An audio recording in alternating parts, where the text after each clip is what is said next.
दुर्वाचे पप्पा घरी होते तर म्हटलं सगळी भांडी घासायला काढायची, कारण भांडी तर खूपच घाण झाली होती. दुर्वाच्यातून तर मला वेळच मिळत नाही. मग काय तिचे पप्पा घरी होते तर म्हटले सगळा पसारा काढायचा.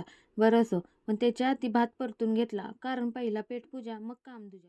मग काय लागलो कामाला. सगळी भांडी रिकामी करून घेतली तर दुर्वाचे पण मधी मधी करायचे काम चालू होते. तर तिने इकडे भांड्याच्या रॅकला तर गाडीच बनवली होती. मग काय सगळा राडा बाहेर घेतला.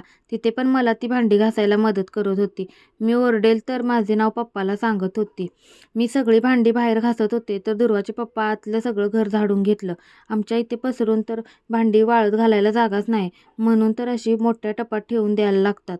तर मग काय सगळी भांडी घासून वाळत ठेवून दिली आणि आत आले तर लगेच घेतला किचन कट्टा घासायला.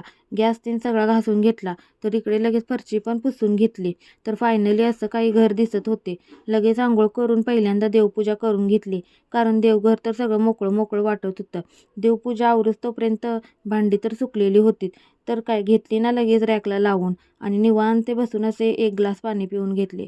तर आमच्या मॅडम पण इकडे झोपी गेल्या होत्या. चला मग असा गेला आजचा दिवस. बाय.